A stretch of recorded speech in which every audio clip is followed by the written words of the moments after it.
நடந்த ஒரு சம்பவத்தை வேத புஸ்தகத்தில் 2 ராஜாக்கள் 20ஆம் அதிகாரத்தில் ஆண்டவர் செய்த ஒரு அற்புதம் எழுதப்பட்டிருக்கிறாரு. ஒரு மனிதனுக்கு, ஒரு தேசத்தை ஆளுகை செய்த ராஜாவிற்கு ஆண்டவர் செய்த ஒரு அற்புதம் எழுதப்பட்டிருக்கிறாரு. அதிலிருந்து தான் சில காரியத்தை உங்களுக்கு சொல்லி உங்களுக்காக பிரார்த்தனை செய்ய போகிறேன். இப்போ ஆண்டவர் உங்களுக்கு என்ன வார்த்தை வைத்திருக்கிறார், அவளோடு காத்திருக்கிறீங்கல்ல. 2 ராஜாக்கள் 20ஆம் அதிகாரம் 5ஆம் வசனத்தில் ஆண்டவர் அந்த ராஜாவை பார்த்து ஒரு காரியம் சொல்லுகிறார். உன் விண்ணப்பத்தை நான் கேட்டேன், உன் கண்ணீரை நான் கண்டேன், நான் உன்னை குணமாக்குவேன் என்று கர்த்தர் சொல்லுகிறார். இன்றைக்கி இதே வார்த்தை தான் உங்களை பார்த்து ஆண்டவர் சொல்லுகிறார். என் மகனே, என் மகளே, உன் விண்ணப்பத்தை நான் கேட்டேன், உன் கண்ணீரை நான் கண்டேன், நான் உன்னை குணமாக்குவேன். ஏதோ ஒரு வியாதி, ஏதோ ஒரு பிரச்சனை, ஏதோ ஒரு வேதனை, மனதில் காயம், பாதிப்பு, மன அழுத்தம், கலங்கி கொண்டிருக்கிறாயா?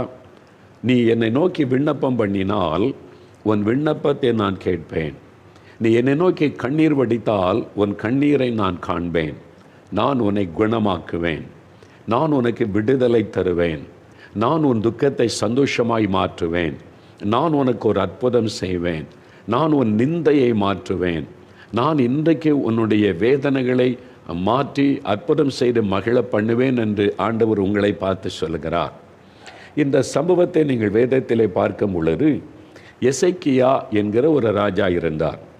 அவர் இஸ்ரவேல் தேசத்திலே ராஜாவாக ஆளுகை செய்து கொண்டிருந்த ஒரு தேசத்திற்கே ராஜா. அந்த ராஜா வியாதிப்பட்டு மரணப்படுக்கையில் ஆகிவிட்டார் என்று வசனம் சொல்லுகிறது. 1வது வசனத்தில் எசேக்கியா வியாதிப்பட்டு மரணத்துக்கு ஏதுவாக இருந்தான். ஒரு தேசத்தின் ராஜா வியாதிப்படும் போது என்னென்ன மாதிரி மருத்துவ வசதிகள் செய்திருப்பார்கள்னு யோசித்து பாருங்க. அந்த அரண்மனைக்குன்னே ஒரு வைத்தியர் இருந்திருப்பார். இல்லை, அந்த அரண்மனையில் ராஜாவையும் ராஜாவுடைய குடும்பத்திற்கு உதவி செய்வதற்கு அரண்மனை வைத்தியர் என்றே அந்த நாட்களில் ராஜாக்கள் வைத்திருந்திருக்கிறாங்க. அப்போ அரண்மனையில் யாருக்காவது வியாதினா ஓடி வந்துடுவாங்க. அவங்க ரொம்ப பிரபலமானவங்களாக, திறமைசாலியாகத்தான் இருந்திருக்க வேண்டும். அப்போ ராஜாவுக்கு அவங்க வைத்தியம் செய்திருப்பார்கள், ஆனாலும் சுகம் உண்டாக்க முடியவில்லை. அவங்க சொல்லியிருப்பாங்க, ராஜாவே, இந்த பட்டணத்தில் இங்கே ஒரு பெரிய வைத்தியர் இருக்கிறார், அவரை அழைச்சிட்டு வந்தால் சுகம் கிடைக்க வழி இருக்கிறது. அப்போ ஒரு தேசத்தினுடைய ராஜா வியாதிப்பட்டு படுக்கையில் இருக்கிறதுனால எங்கெங்கெல்லாம் பிரபலமான வைத்தியர்கள் இருக்கிறாங்களோ அவங்கெல்லாம் வரவழைக்கப்பட்டிருப்பார்கள். இன்றைக்கி நம்ம தேசத்தில் ஒரு முதல்வர் வியாதிப்பட்டாலே அமெரிக்காவிலேருந்து டாக்டர்ஸ் வரவழைக்க முடிகிறது, ஜப்பான்லேருந்து வர வைக்கிறாங்க அவரை காப்பாற்ற வேண்டும் என்பதற்கு. அந்த நாட்களில் ராஜாக்களுடைய ஆட்சி என்று சொல்லும்போது அவங்க தான் தேசத்துக்கே எல்லாமே. அப்போ அந்த தேசம் முழுவதில் பிரபலமான வைத்தியர்கள் எல்லாம் வரவழைக்கப்பட்டு ராஜாவுக்கு வைத்தியம் செய்திருப்பாங்க. ஆனால் ஒருவராலும் குணமாக்க முடியவில்லை. அவர் இப்பொழுது மரணத்துக்கு ஏதுவாகிவிட்டார் என்பதாய் பார்க்கிறோம். மருத்துவத்தினால் குணமாக்க முடியவில்லை என்பதாய் பார்க்கிறோம். அப்படி என்ன அவருக்கு வியாதி என்று சொன்னால், 7வது வசனம் சொல்லுகிறது, பிளவை என்பதாய் சொல்லப்படுகிறது. ஆங்கிலத்தில் அது ஒரு கட்டி, பாயில் என்று சொல்லப்படுகிறது. அந்த நாட்களில் நான் கேள்விப்பட்டிருக்கேன், சின்ன பையனாக இருக்கும்போது ராஜ பிளவை அப்படின்னு ஒரு நோய் வருமா. அது ஒரு பெரிய கட்டி, உடம்பில் எங்கே வேணாலும் வரலாம். அதுக்கு ராஜ பிளவைன்னு சொல்லுவாங்க. அது வந்துட்டால் ரொம்ப ஆபத்தானது, பயங்கர வேதனையை கொடுக்கும். அதிலேருந்து தப்பிச்சு மீண்டு வருவது ரொம்ப கடினம். இங்கே வசனம் சொல்லுகிறது பிளவை என்பதாக அந்த வியாதி தான் அவரை தாக்கி இருந்தது. ஒரு மொழிபெயர்ப்பு ஆங்கில வேதாகமத்தில் சொல்லப்படுகிற கேன்சர் என்ற வார்த்தை குறிப்பிடப்படுகிறது. என்னால் அவ்வளோதான், அவருடைய லைஃப் முடிந்தது, இனிமேல் அவரை காப்பாற்ற முடியாது என்கிற ஒரு கொடிய வியாதி. அதில் ஒரு தேசத்தின் ராஜா பாதிக்கப்பட்டு, அப்போ மருத்துவமெல்லாம் கைவிட்டு விட்டது. அவ்வளோ பெரிய செல்வாக்காக இருக்கிற ஒரு தேசத்தினுடைய ராஜாவிற்கே மருத்துவம் உதவி செய்ய முடியாத ஒரு சூழ்நிலை, ஏமாற்றம். எனக்கு அன்பானவர்களே, இன்றைக்கி அந்த மாதிரி ஒரு சூழ்நிலையில் நீங்கள் இருக்கலாம். எவ்வளோ பணம் செலவு பண்ணியாச்சு, எத்தனை டாக்டரை பார்த்தாச்சு, எவ்வளோ பணம் செலவு பண்ணி எத்தனை இடத்துல போய் முயற்சி பண்ணி ஆச்சுது, ஆனால் இந்த காரியத்தில் ஒரு சுகம் உண்டாகலையே, விடுதலை உண்டாகலையே, இந்த நன்மை நடக்கலையே அப்படின்னு சொல்லி மனம் நொந்து போய் வேதனையோடு நீங்கள் நின்று கொண்டு இருக்கலாம். எசேக்கியா அந்த மாதிரி தான். சில சமயத்தில் இன்னும் நான் அப்படி என்ன பாவம் செய்துட்டேன், நான் ஆண்டவரை நேசிக்கிறேன்ல, விசுவாசிக்கிறேன்ல, அப்போ எனக்கே இப்படி வர வேண்டும் என்று கூட சிலருடைய உள்ளத்திலே மன சோர்வு வரும். இந்த எசேக்கியா ராஜாவிற்கு இந்த மாதிரி ஒரு கொடூரமான வியாதி வந்து மரண படுக்கையில் இருக்கு. அவர் என்ன பாவம் செய்துட்டாரு? வேத புஸ்தகத்தில் 2 ராஜாக்கள் 18ஆம் அதிகாரத்தில் இந்த எசேக்கியா ராஜாவை பற்றி அருமையான சில சாட்சிகள் சொல்லப்படுகிறாரு. 18ஆம் அதிகாரம் 3ஆம் வசனத்தை வாசிக்கும் போது, அவர் கர்த்தரின் பார்வைக்கு செம்மையானதை செய்தாராம். ஆண்டவருடைய பார்வைக்கு செம்மையானதை செய்து கொண்டு வந்த ஒரு தேவனுக்கு பயந்து நடக்கிற ஒரு மனிதர். அதே மாதிரி 5வது வசனத்தை நீங்கள் வாசிக்கும் போது, தேவனாகிய கர்த்தர் மேலே நம்பிக்கை வைத்திருந்த மனிதர், ரொம்ப விசுவாசம், கர்த்தர் தான் நம்பிக்கை, அவர் எனக்கு போதும், அந்த அளவுக்கு ஆண்டவரை சார்ந்து வாழ்ந்த மனிதர். 6வது வசனத்தை நீங்கள் வாசிக்கும் போது, கர்த்தர் கற்பித்த அவருடைய கற்பனைகளையெல்லாம் கை கொண்டு நடந்தாராம். ஆண்டவர் விட்டு பின்வாங்கவே இல்லை. நான் ராஜாவாயிட்டேன், இனி கடவுளாவது ஒன்றாவதை நான் என் விருப்பப்படி வாழ்வேன்னு வாழவில்லை. ஆண்டவர் விட்டு பின்வாங்கவில்லை. ஆண்டவரை சார்ந்து அவருக்கு கற்பனைகளை கை கொண்டு நடந்த ஒரு மனிதர். பின் ஏன் அவருக்கு இந்த வியாதி வரணும்? இதுதான் நிறைய பேருடைய உள்ளத்தில் கேள்வி. நான் ஆண்டவருக்கு பயந்து நடக்கிறேனே, ஆண்டவரை ஏற்றுக்கொண்டு இருக்கிறேனே, ஜெபம் பண்ணுகிறேனே, எனக்கு ஏன் இந்த மாதிரி வர வேண்டும் என்கிற ஒரு காரியம் நம்முடைய மனதை வாதிக்கிற ஒரு காரியம். சில காரியம் நம்மால் விளங்க முடியாது. அதனால தான் பிரசங்கி சொல்லுகிறான், துன்மார்க்கனுக்கு எப்படி சம்பவிக்கிறதோ அப்படியே நீதிமானுக்கும் சம்பவிக்கிறது, எல்லாம் மாயையாக இருக்கிறது என்பதாக நம்ம வேதத்தில் பார்க்கிறோம். நாம் இந்த உலக வாழ்க்கையில் அப்படி தான் பார்க்கிறோம். ஒரு துன்மார்க்கனுக்கு நடப்பதை போல நீதிமானுக்கும் நடக்கிறதே அப்படின்றது நிறைய பேருடைய உள்ளத்திலே மன சோர்வை கொண்டு வந்து விடுகிறாரு. அப்படித்தான் இந்த எசேக்கியா வியாதிப்பட்டு இருக்கும்போது கர்த்தருக்கு பயந்து நடந்த மனிதருடைய மனதில் பல காரியங்கள் ஓடி இருக்கும். இது மாதிரி ஒருத்தர் என்னை குணமாக்க முடியலையே, நான் இப்படி வியாதி படுக்கையில் கஷ்டப்படுகிறேனே. அப்போ அந்த கட்டியினால் அவரால் எளிமை நடக்க முடியாமல் படுக்கையில், சரீரத்தில் வேதனையில், ஒரு மரண படுக்கையில் அவர் இருக்கிறார். அங்கே ஒரு பெரிய தீர்க்கதரிசி இருக்கிறார். ஏசாயா என்கிற தீர்க்கதரிசி தேவ மனிதர். இவருக்கு ரொம்ப பழக்கமானவர். அவர் தேவனிடத்தில் தேவ தரிசனம் பெற்ற ஒரு மனிதர். இப்போ அவர் வருகிறார், ஏசாயா வருகிறார், ஒரு தீர்க்கதரிசி வருகிறார். அந்த தீர்க்கதரிசியை ஆண்டவர் அனுப்புகிறார். அனுப்பி என்ன பண்ணுறாரு? சுகம் கொடுக்க அனுப்பலை. அதான் சில காரியம் நமக்கு ஆச்சரியமாக இருக்கும். தேவனுடைய செயல் ஆச்சரியமாக இருக்கும். ஆண்டவர் ஏசாயா என்ற தீர்க்கதரிசி அனுப்பி எசேக்கியாவை போய் சுகமாக்கிட்டு வான்னு அனுப்பவில்லை. ஆண்டவர் என்ன சொல்லி அனுப்புகிறார்? எசேக்கியாவுடைய வாழ்நாள் முடிகிறது, அவன் மரணத்தை சந்திக்க போகிறான், நான் அவனை எடுத்துக்கொள்ள போகிறேன், வீட்டு காரியத்தை ஒழுங்குபடுத்த சொல். அவன் மரிப்பதற்கு முன்பாக மனைவி, பிள்ளைகள், குடும்ப காரியம், அரசியல் காரியம் எல்லாத்தையும் சரிப்படுத்தி ஒழுங்குபடுத்த சொல் என்பதாக ஒரு செய்தி ஆண்டவர் சொல்லி அனுப்புகிறார். ரொம்ப ஆச்சரியமாக இருக்குல்ல? சில சமயம் ஆண்டவர் அப்படி கூட சொல்லுவார், அவ்வளோதான் அவருடைய வாழ்க்கை முடிகிறது, நான் எடுத்துக்கொள்ள போகிறேன். அந்த மாதிரி சொல்லும்போது, அந்த செய்தியை சொல்ல வரும்போது ரொம்ப மனதுக்கு கஷ்டமாக இருக்கும். என் ஊழிய பாதையிலே சில சம்பவங்களை அப்படி நான் சந்தித்திருக்கிறேன். ஒரு வாலிப மகள் அந்த நோயினால் கஷ்டப்பட்டு மரண படுக்கையில் இருக்கும்போது சுகத்துக்காக தான் ஜெபம் பண்ணினோம், அழுதோம், கண்ணீர் வடித்தோம், வாலிப பிள்ளை ஆயிற்ற என்று. ஒரு நாள் ஆண்டவர் சொன்னார், அவளை நான் எடுத்துக்கொள்ள போகிறேன், பெற்றோரிடத்திலே போய் சொல்.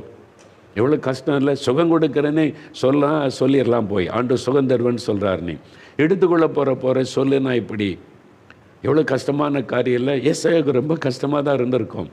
ஆனால் என்ன செய்வது? அந்த பெற்றோரை அழைத்து நான் பேசினேன். ஆண்டவருக்கு பிரியமான மகள், ஆண்டவர் சுகமாக்கவும் முடியும், ஆனால் ஆண்டவருடைய சித்தத்துக்கு ஒப்பு கொடுங்க அப்படின்னு சொல்லி அவங்க நான் சொல்லுவதை வைத்து புரிந்து கொண்டாங்க. நான் வெளிப்படையாக உங்கள் மகள் மரித்து போவார்லாம் சொல்லலை. தேவ சித்தத்துக்கு ஒப்பு கொடுங்க, தேவன் சுகமாக்கி தந்தால் பெற்றுக்கொள்ளலாம், இல்லாட்டி ஆண்டவரோடு தான் இருக்க போகிறாள் என்று தாய் தகப்பனை புரிந்து கொண்டு கண்ணீரோடு ஒப்பு கொடுத்தாங்க. அந்த மகளை தேவன் எடுத்து கொண்டார். அப்படியே நடக்கிறதை என் ஊழிய பாதையிலே பார்த்துருக்கிறேன். எல்லாம் தேவனுடைய கரத்தில் இருக்கிறது. இங்கே ஏசாயாவை அனுப்புகிறார், வீட்டு காரியத்தை ஒழுங்குபடுத்துங்கய்யா, நீங்கள் மறிக்க போகிறீங்கன்னு செய்தி சொல்லி அனுப்புகிறார். இப்போ எசேக்கியா அந்த செய்தி கேட்டவன், அப்படியா நான் அப்படியே மறிக்க போகிறேன்னா அப்படின்னு ஏற்றுக்கொள்ளலை. அவன் மிகவும் அழுதான்.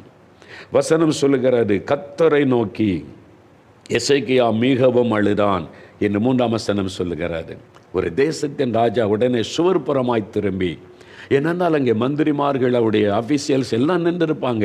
இந்த மனிதர்களை விட்டு நான் தேவன் பக்கமாக என் கண்களை திருப்புகிறேன், ஆண்டவர் பக்கமாக என் இருதயத்தை திருப்புகிறேன் என்று சுவர்புறமாய் திரும்பி கர்த்தரை நோக்கி மிகவும் அழுது ஒரு ஜெபம் செய்கிறார்.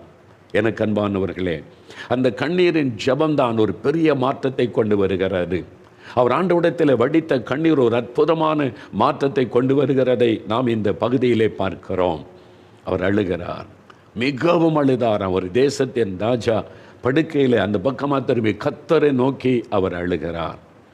வியாதி எப்படிப்பட்ட மனிதனை கலங்க பண்ணிவிடும்.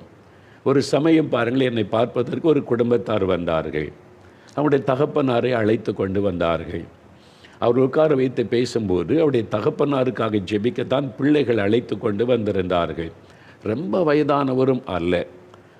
அந்த தகப்பனாரோடு பேசி, என்னையா உங்களுக்கு பிரச்சனைன்னு கேட்டேன். சிறுபிள்ளை மாதிரி அழுகிறார், குலுங்கி குலுங்கி அப்படியே அழுகிறார். பிள்ளைகள் அப்படியே பரிதாபமாய் தகப்பனாரை பார்க்குறாங்க. எனக்கே ரொம்ப துக்கமாகிவிட்டது. ஐயோ, இந்த ஐயா இப்படி அழுகிறாங்களேன்னு சொல்லி. அவனுடைய சரீரத்தில் ஒரு கொடிய வியாதி, அதை நினைத்து அவங்க அழுகிறாங்க. அப்போ அவங்களுக்கு என்ன செய்கிறதுன்னு கேட்ட உடனே அழுகிறாங்க. அப்புறம் சொன்னாங்க, இந்த மாதிரி ஒரு வியாதி அப்படின்னு. அப்போது நாங்கள் ஆறுதல் படுத்த முயற்சி பண்ணி, நீங்கள் என்ன பண்ணுறீங்க அப்படின்னு கேட்டேன். அவங்க என்ன செய்கிறாங்க தெரியுமா? மெடிக்கல் காலேஜில் ப்ரொஃபஸர், மருத்துவர்களை உருவாக்குகிற ப்ரொஃபஸர். அவங்க ஒரு வியாதி, அதுக்கு சுகம் பெற என்ன செய்யணும் அதை கற்றுக் கொடுக்கிறவர். பாருங்கள், அப்படிப்பட்ட ஒரு பெரிய இடத்துல இருக்கக்கூடிய மனிதரே அவங்க விதவிதமான நோய்களை சொல்லிக் கொடுத்து, அதுக்கு மருந்தெல்லாம் சொல்லிக் கொடுத்து, ட்ரீட்மெண்டெல்லாம் எப்படி செய்யணும்னு போதித்து டாக்டர்ஸை உருவாக்குகிற இடத்தில் இருக்கக்கூடியவர், அவருக்கு ஒரு சரீரத்தில் நோய் தாக்கின உடனே சிறு பிள்ளையை போல் அழுகிறார். பாதிப்பு, வியாதி எப்படிப்பட்ட மனிதனை கலங்க பண்ணிவிடும். தேசத்தில் ஆளுகையில் இருக்கிற மனிதனாக இருந்தாலும் சரி, சாதாரண ஒரு மனிதனாக இருந்தாலும் சரி, நோய் சரீரத்தை தாக்கும்போது அவருடைய மனதை அது பாதிக்கிறது, அவருடைய உள்ளத்தை பாதிக்கிறது. அப்படி தான் இன்றைக்கு நீங்கள் கலங்கி கொண்டு இருக்கிறீங்க. எனக்கு ஏன் இந்த மாதிரி கேன்சர் வியாதி, எனக்கு ஏன் இந்த ஆஸ்துமா வியாதியில் கஷ்டம், நான் ஏன் இப்படி இந்த பைல்ஸ் வியாதியில் கஷ்டப்படணும், ஐயோ தாங்க முடியலையே, அப்படி ஒரு வேதனையில் மனதில் பாதிக்கப்பட்ட இந்த வார்த்தையை கேட்டுக்கொண்டிருக்கிறீங்களா? ஒரு தேசத்தின் ராஜா அழுகிறான். நான் அதை யோசித்து பார்த்தேன். ஏசாயா ஒரு பெரிய தீர்க்கதரிசி, இந்த ராஜாவுக்கு ரொம்ப நண்பர், அவர் கர்த்தரோடு பேசக்கூடியவர். அவர் என்ன சொல்லியிருக்கலாம்? ஏசாயா எனக்காக பிரார்த்தனை பண்ணு, ஆண்டவர் எனக்கு சுகம் கொடுக்கட்டும்னு கேட்டிருக்கலாமே. அப்படி கேட்கல. அதான் எனக்கு ஆச்சரியம்.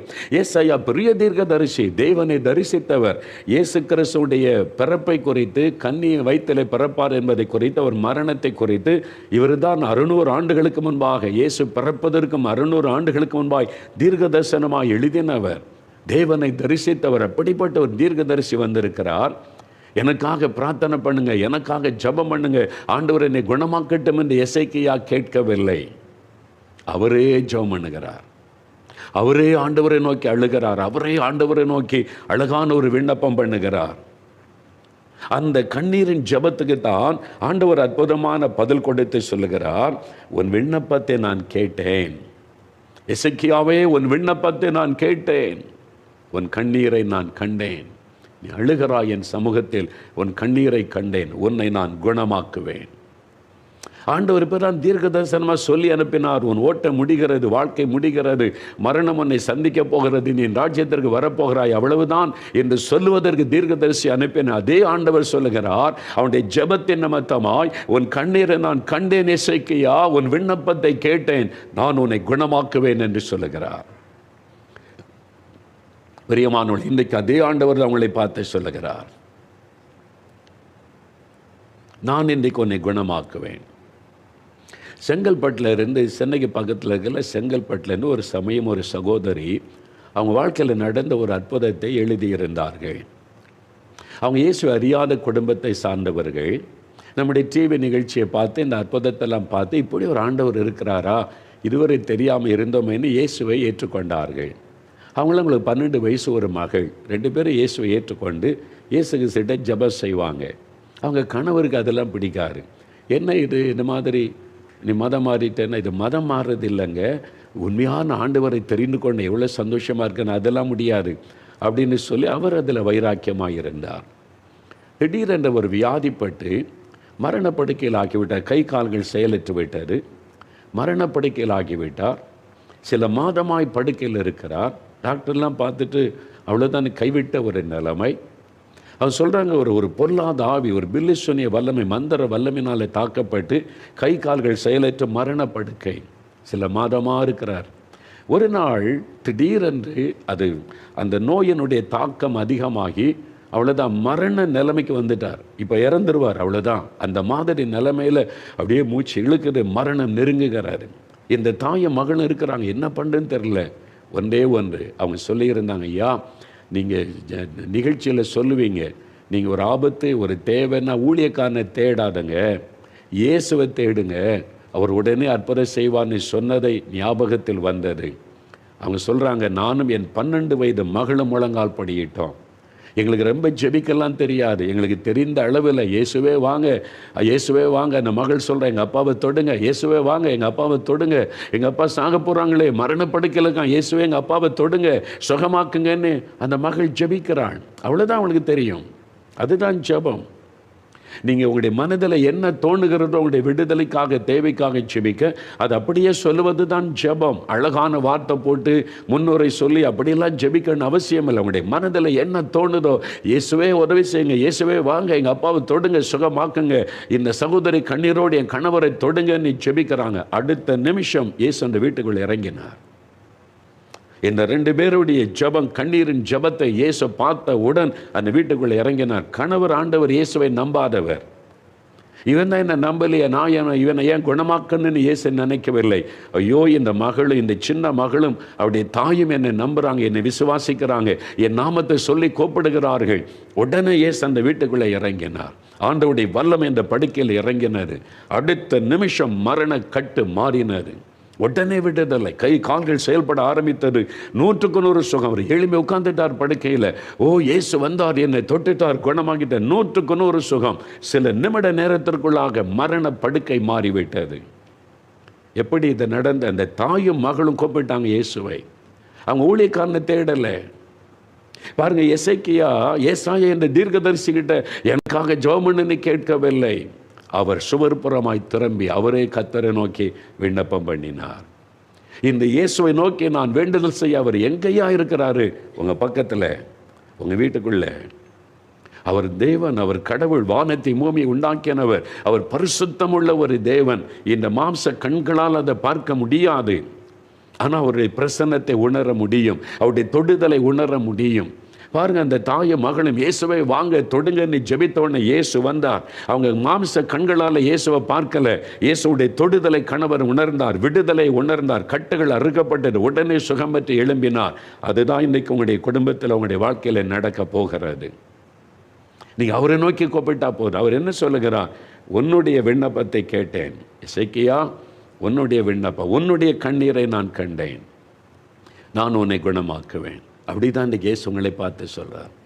நீங்கள் விண்ணப்பம் பண்ணணும், நீங்கள் உங்களுடைய கண்ணீரோடைய பாதத்தில் சிந்தணும். உங்கள் ஜெபத்துக்கு தேவன் பதில் தருவார், உங்களை குணமாக்குவார், விடுதலை தருவார், அற்புத மாற்றத்தை ஆண்டவர் உண்டாக்குவார். இதைத்தான் நான் பார்க்கிறேன். இந்த எசேக்கியாவுடைய ஜெபத்தில், எசேக்கியாவுடைய ஜெபத்தை கேட்டு அற்புதம் செய்தார். அவர் என்ன ஜெபம் பண்ணினார்? அவருடைய ஜெபத்தை நம்ம பார்க்கலாமா? இந்த 2 ராஜாக்கள் 20ஆம் அதிகாரத்தில் 3வது வசனம் பாருங்கள். அதை நான் வாசிக்கிறேன். 3வது வசனம், 2 ராஜாக்கள் 20ஆம் அதிகாரம் 3ஆம் வசனம். இந்த எசேக்கியா 2-3 வசனத்தை வாசிக்கிறேன். அப்பொழுது எசேக்கியா தன் முகத்தை சுவர்புறமாக திருப்பி கொண்டு கர்த்தரை நோக்கி, பார்த்தீங்களா, எந்த மனுஷனை நான் பார்க்கல, எந்த ஊழியக்காரனை பார்க்கல, என் கண்கள் கர்த்தரை நோக்கி பார்க்கணும்னு ஆண்டவர் பக்கமாய் திரும்பினார். அவர் திரும்பி ஒரு அழகான ஜெபம் செய்கிறார். கர்த்தாவே, நான் உமக்கு முன்பாக உண்மையும் மன உத்தமமாய் நடந்து உமது பார்வைக்கு நலமானதை செய்தேன் என்பதை நினைத்தருளும் என்று விண்ணப்பம் பண்ணினான். எசேக்கியா மிகவும் அழுதான். எசேக்கியா மிகவும் அழுதான். ஒரு ராஜா அழுது ஜெபம் பண்ணுகிறார். ஆண்டவரை பார்த்து கண்ணீர் விட்டு அழுது ஜெபம் செய்கிறார். பாருங்க என்ன ஜெபம் செய்கிறார். 3 காரியம் சொல்றார். முதலாவது, உமக்கு முன்பாக நான் உண்மையாயிருந்தேன், உண்மையாய் நடந்தேன். அவர் தைரியமாக ஆண்டவரிடத்தில் ஜெபிக்க காரணம், நான் உண்மையாயிருந்த உமக்கு முன்னால், உமக்கு அது தெரியுமே அப்படின்னு ஜெபிக்கிறார். நான் உண்மையாக நடந்தேன். நீங்கள் எப்படி சொல்ல முடியுமா? நான் உண்மையாக நடக்கிறேன், என் வாழ்க்கையில் என்னுடைய காரியங்களில் நான் உண்மையாக இருக்கிறேன், நான் யாரையும் ஏமாற்றுவதில்லை, நான் உண்மையாக இருக்கிறேன். அப்படின்னா நீங்கள் தைரியமாக ஜெபிக்க முடியும். நீங்கள் யோசித்து பாருங்கள், உண்மையாக இருக்கிறீங்களா? வேத புஸ்தகத்தில் என்னாகமம் 12ஆம் அதிகாரம் 7ஆம் வசனத்தில் மோசே என்ற ஒரு பக்தன், அவர் தேவனை முகமுகமாய் தரிசித்தவர்.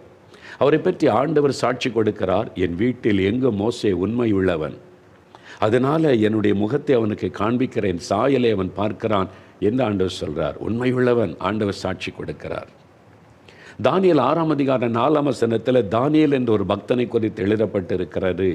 அவன் உண்மை உள்ளவனாயிருந்தபடியால் அவன் மீது சுமத்துவதற்கு ஒரு குற்றத்தையும் அவருடைய சத்துருக்களால் கண்டுபிடிக்க முடியவில்லை. அவன் வேலையில் ஏதாவது குற்றம் கண்டுபிடிக்கலாமா? பெரிய ராஜ அரண்மனையில் பெரிய அதிகாரியாக இருக்கிறார் தானியேல், பெரிய ஒரு பொறுப்பில் இருக்கிறார். அவன் மேலே பொறாமை கொண்ட கூட இருந்த ஆஃபீஸர்ஸ் எல்லாம் இந்த தானியேலை ஒழிக்கணும், இவன் நமக்கு முன்னால் மேலே மேலே ப்ரொமோஷன் ஆகிட்டே இருக்கிறான், எதில் மாட்டலான்னு பார்த்தா அவன் பிந்தி வரான பாருங்கள். 9 மணிக்கு டியூட்டின்னா 8:45 வந்துடுறானே, உண்மையாக இருக்கிறானே. 5:30 மணி வரைக்கும் வேலை செய்யணுன்னா 6 மணி வரைக்கும் வேலை சேர்த்துட்டு பிந்தி தானே போகிறான், உண்மையாக இருக்கிறானே. ஏமாத்தலை, அவன் உண்மையாக இருக்கிறான். தனக்கு கொடுக்கப்பட்ட உண்மை காரியத்தில் உண்மையாக இருக்கிறான். ஒரு குற்றத்தை கண்டுபிடிக்க முடியவில்லை. அதனால தான் சிங்கக்கபியில் போடப்பட்ட போதில் ஆண்டவர் அவனை பாதுகாக்கிறார். அவனுடைய ஜெபத்துக்கு ஆண்டவர் பதில் கொடுத்து தேவ தூதனை அனுப்பி வைக்கிற சம்பவங்கள் எல்லாம் எழுதப்பட்டிருக்கிறது. அப்போ உண்மை உள்ள மனிதனுக்கு தான் பரிபூரண ஆசீர்வாதத்தை ஆண்டவர் தருவாராம். நீங்கள் உண்மையாக இருக்கிறீங்களா? யோசித்து பாருங்கள். உங்கள் குடும்பத்தில் உண்மையாக இருக்கிறீங்களா? ஒரு கணவன் மனைவிக்கு உண்மையாக இருக்கிறீங்களா? உங்களுடைய மனைவி உங்களுடைய புருஷனுக்கு உண்மையாக இருக்கிறீங்களா? பிள்ளைகள் உங்களுடைய பெற்றோருக்கு உண்மையாக இருக்கிறீங்களா? ஏமாத்துறீங்கல்ல, உங்களை நம்புகிறவங்களையே ஏமாத்துறீங்கல்ல. எப்படி ஆண்டவர் பதில் கொடுப்பார்? எப்படி ஆண்டவர் அற்புதம் செய்வார்? நீங்கள் உண்மை உள்ளவர்களாக மாறணும். ஆண்டவரை என் உண்மையற்ற தன்மையை மன்னியும், நான் ஏமாற்றுகிற சுபாவத்தோடு இருக்கிறேன் மன்னியும் என்று நீங்கள் ஆண்டவருக்கு ஒப்பு கொடுக்கணும். உண்மை உள்ளவங்க தான் தைரியமாக ஜெபித்து ஆண்டவரிடத்தில் இந்த அற்புதத்தை பெற்றுக்கொள்ள முடியும். யோசித்து பாருங்கள். மற்ற 25ஆம் அதிகாரம் 21ஆம் வசனத்தில் ஊழியக்காரன் உண்மை உள்ளவனாக இருந்தால் தான் பரலோகத்துக்கு போக முடியும். உத்தமமும் உண்மையான ஊழியக்காரனே எஜமானுடைய சந்தோஷத்தில் பிரவேசி.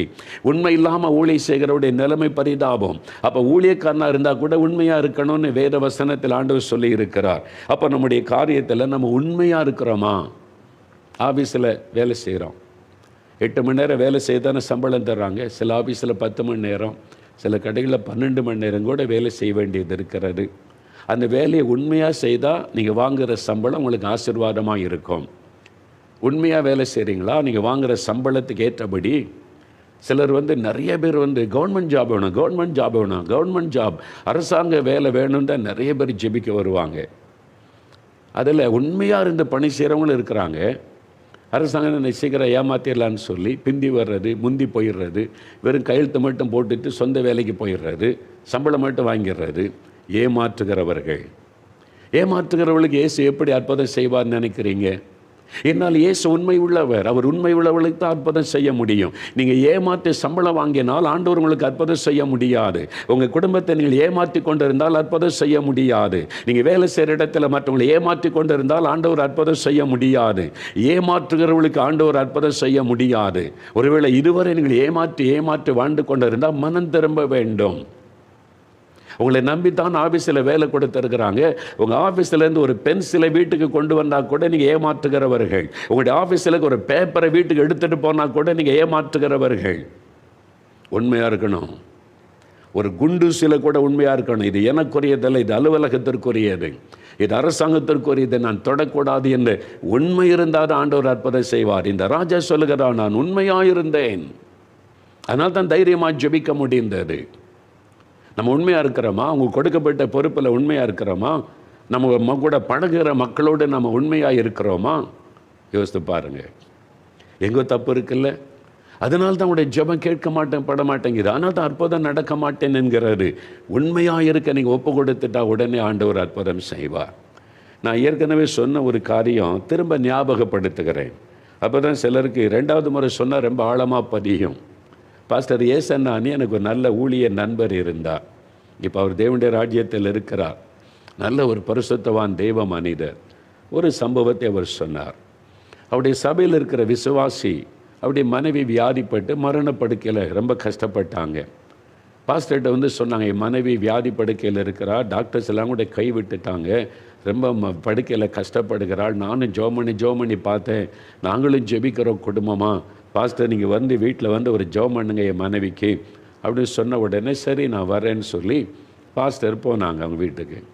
அவங்க மனைவி மரண படுக்கையில் ரொம்ப கஷ்டப்பட்டு கொண்டு படுத்திருக்கிறாங்க. விசுவாசிகள், ரட்சிக்கப்பட்டவங்க, அபிஷேகம் பெற்றவங்க, தசம்பாங்க கொடுக்குறவங்க, சர்ச்சுக்கு ஒழுங்காக வர்றவங்க. அதனால் அவருக்கு நம்ம விசுவாசி ஆகிட்டே பாரத்தோடு ஜெபிக்க போய் அந்த படுக்கை பக்கத்தில் போய் ஆண்டவருடைய சமூகத்தை நோக்கினார். ஆண்டவரே, உங்கள் பிள்ளைகள் இந்த வியாதி படுக்கையில் இந்த மகள் கஷ்டப்படுறா, சுகம் கொடுக்கணுமேன்னு அவர் ஜெபிக்க கண்ணை மூடுனா அவருக்கு முன்னால் ஒரு சப்பாத்தி கல் வந்து அப்படி ஆடுதான். அவர் சொல்லும்போது இன்ட்ரெஸ்டிங்காக இருக்கும். சப்பாத்தி கல் வருது, என்னடா அது நம்ம ஜெபம் பண்ணால் சப்பாத்தி கல் வருது, இது வினோதமாக இருக்குல்ல. டக்குன்னு கண்ணை திறந்துட்டார், எதுக்கு இது மாதிரி வருது, ஓகே சரி வந்து திரும்ப ஜெபிக்க ஆரம்பித்தா மறுபடியும் சப்பாத்தி கல் தான் வருது. என்னடா அது, இந்த அம்மாவுடைய சுகத்துக்கு ஜெபம் பண்ணால் சப்பாத்தி கல் முன்னால் வந்து நிற்குது அப்படின்னு சொல்லி அவர் திரும்ப கண்ணை மூடி, என்ன ஆண்டவரே சப்பாத்தி கல் வந்து நிற்கிது. இவர் தான் அந்த தெய்வ மனிதர் பாஸ்டர் அவங்க. அப்போ வந்து ஆண்டவர்கிட்ட கேட்குறாரு, என்னதுன்னு கேட்ட உடனே அவங்ககிட்ட கேளுனார் ஆண்டவர். உடனே அவர் கேட்டார் அந்த ஐயா பார்த்து, ஐயா உங்கள் மனைவிக்காக ஜெபம் பண்ணும்போது சப்பாத்தி கல் என் கண் முன்னால் வருது, இதில் ஏதோ ஒரு காரியம் இருக்குது, ஆண்டவர் ஏதோ பேச விரும்புகிறார், என்ன காரியம் சொல்லுங்க அப்படின்னு கேட்டார். அவர் ஷாக் ஆகிட்டார், அந்த கணவர் ஷாக் ஆகிட்டு அவருடைய மனைவி அப்படி அதிர்ச்சியாக பார்க்குறாங்க. அவர் சொல்கிறார், ஐயா இந்த காரியத்தை குறித்து என் மனைவி கிட்ட சொன்னேன், கேட்கவே இல்லை ஐயான்றார். என்னையா அது சப்பாத்தி கல்லில் இவ்வளோ ஒரு பிரச்சனை இருக்குதான்னு சொல்லி என்ன நடந்தது சொல்லுங்கள்.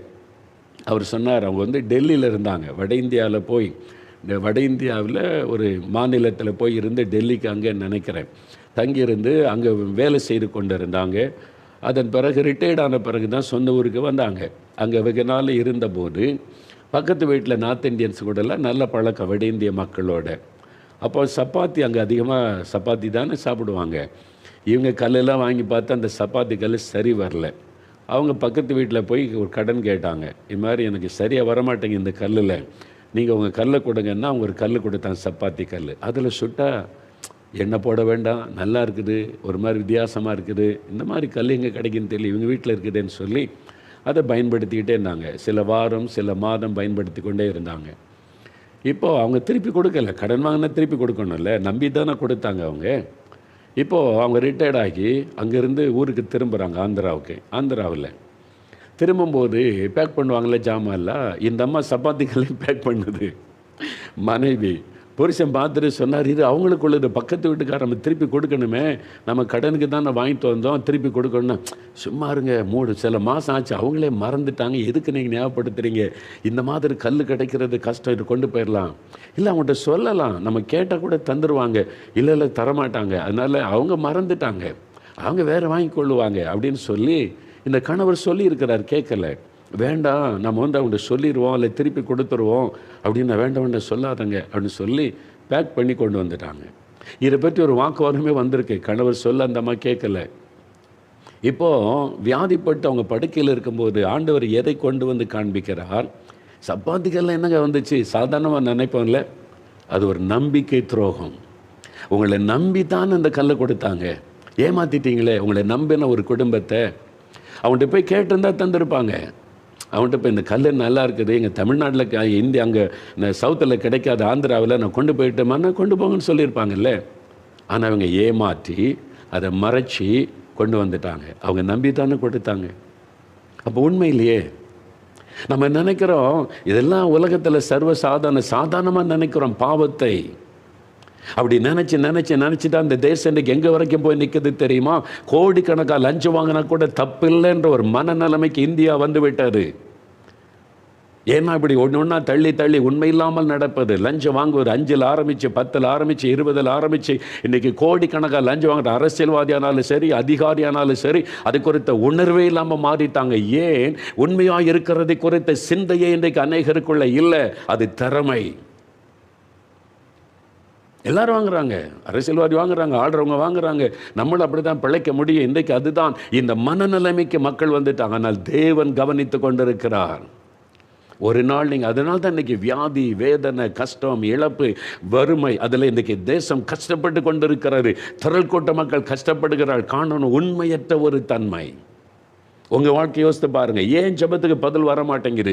ஏன் ஜெபித்தாலும் மாற்றத்தை பார்க்க முடியல? எங்கோ நீங்கள் உண்மையிலே தவறி இருக்கலாம்.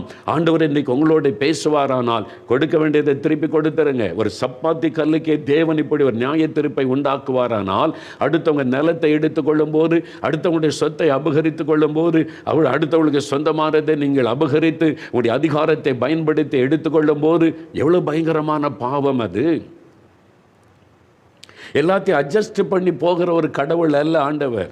ஆண்டவர் அப்படிலாம் இல்லை, அவர் பரிசுத்தம் உள்ளவர், உண்மை. இவர் செவிக்க நான் உண்மையாக இருந்தேனே, நீங்கள் உண்மையாக இருக்கீங்களா? நீங்கள் தைரியமாக அப்படி சொல்ல முடியுமா இன்றைக்கி?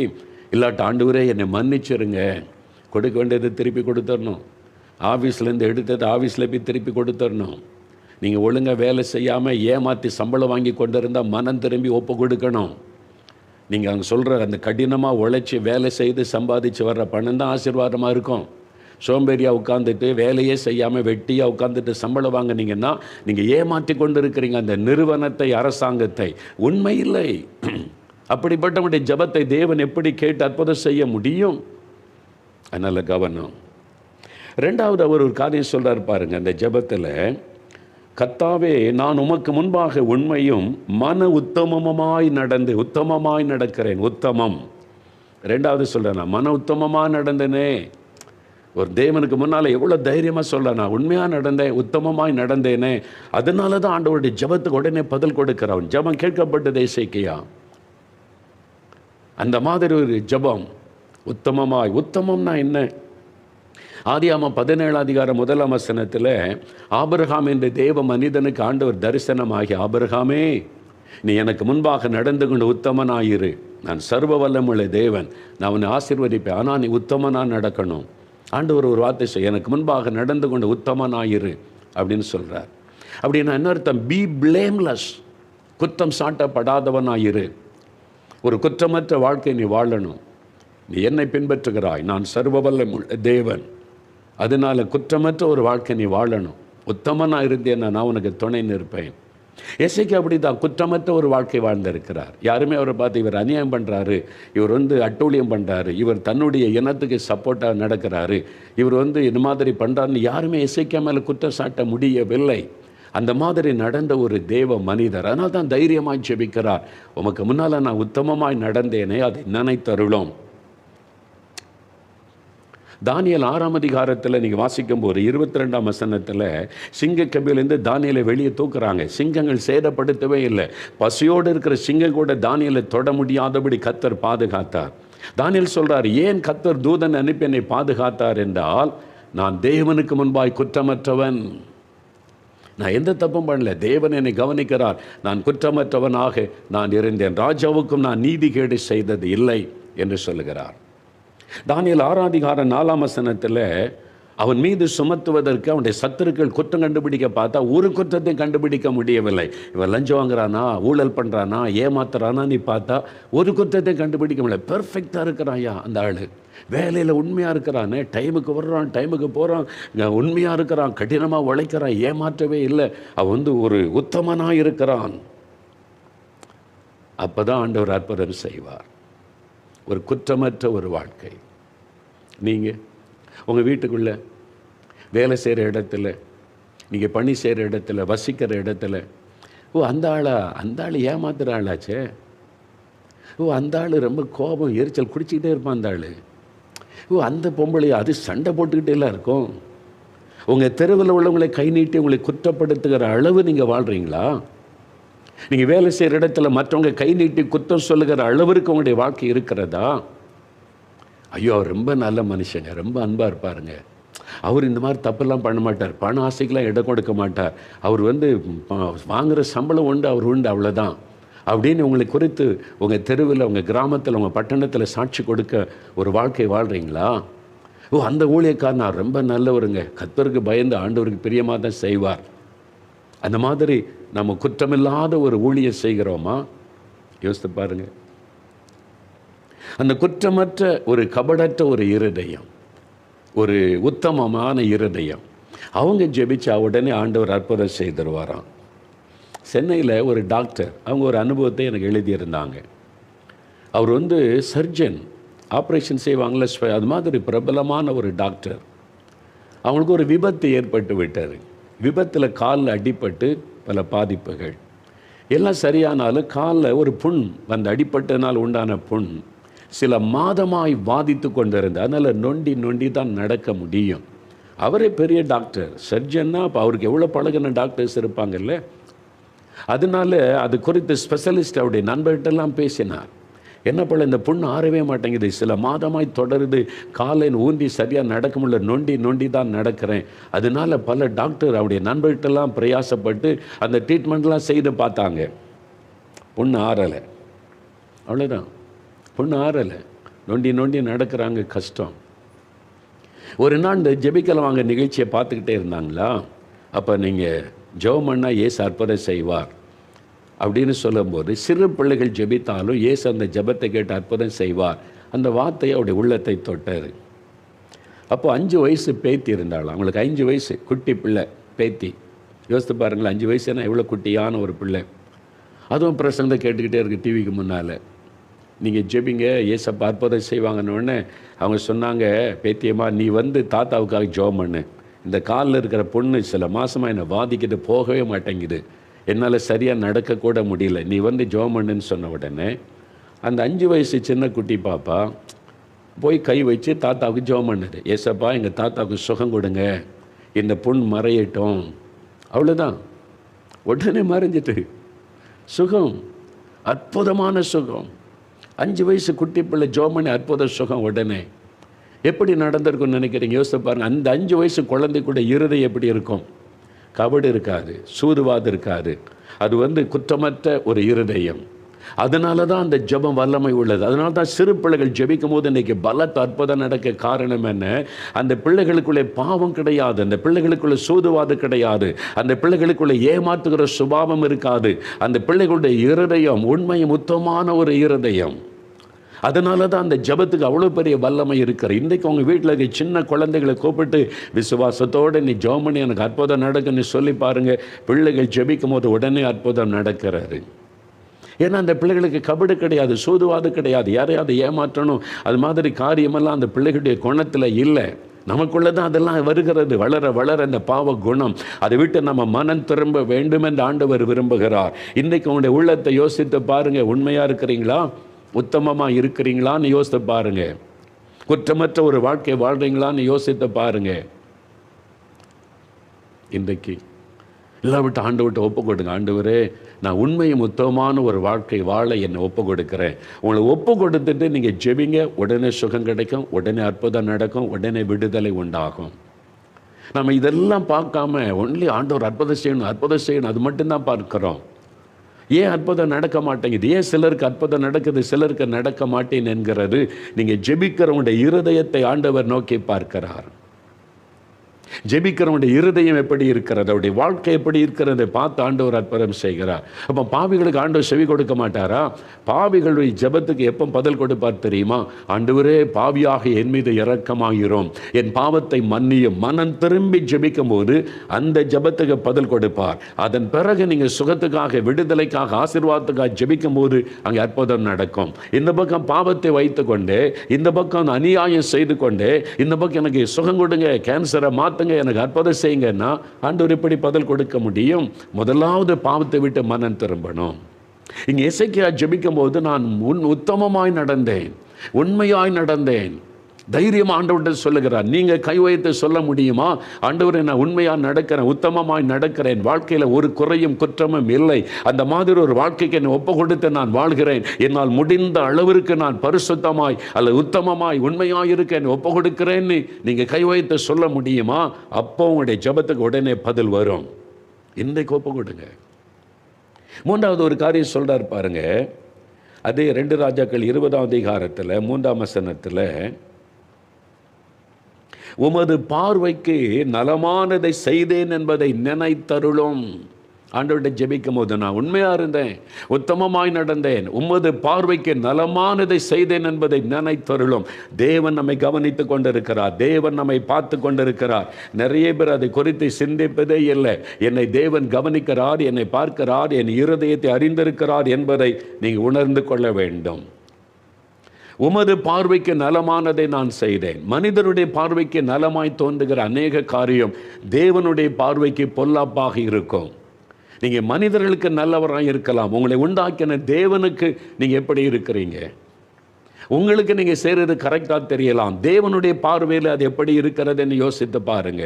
தேவனுடைய பார்வையில் நலமானதை செய்ய ஒப்பு கொடுத்தால் நீங்கள் வேண்டிக் கொண்ட உடன் உங்களுக்கு அற்புதம் நடக்கும். இந்த ஆண்டவர் உங்களுக்கு வாக்கு கொடுக்கிறார். அப்போ இந்த மனிதர், இந்த எசேக்கியா ராஜா ஜெபிக்கும் போது, உமது பார்வைக்கு நலமானதை நான் செய்தேன் என்று ஆண்டவர் சொல்றார். ஆண்டவருடைய பார்வை எப்படிப்பட்ட தெரியுமா? ஆண்டவர் சொல்றாரு, 1 ராஜாக்கள் 16ஆம் அதிகாரம் 7ஆம் வசனத்தில், மனிதன் பார்க்கிறபடி நான் பாரேன். மனிதனுடைய பார்வை வேறு, தேவனுடைய பார்வை வேறு. ஆண்டவர் சொல்லுகிறார், மனிதன் முகத்தை பார்க்கிறான், கர்த்தராகிய நானோ இருதயத்தை பார்க்கிறேன். ஜெபம் பண்ணுகிறவனுடைய இருதயத்தை ஆண்டவர் நோக்கி பார்க்கிறார். எசேக்கியாவுடைய இருதயத்தை ஆண்டவர் நோக்குகிறார். அவன் உண்மை உள்ளவன் தான், அவன் உத்தமன் தான், அவன் என் பார்வைக்கு நலமானதை செய்தான், ஆகவே அவன் ஜெபத்திற்கு நான் பதில் கொடுக்க வேண்டும் என்று ஆண்டவர் அற்புதம் செய்கிறார். அப்போ ஆண்டவருடைய பார்வை நம்முடைய இருதயத்தை வெளி பக்தியை அல்ல.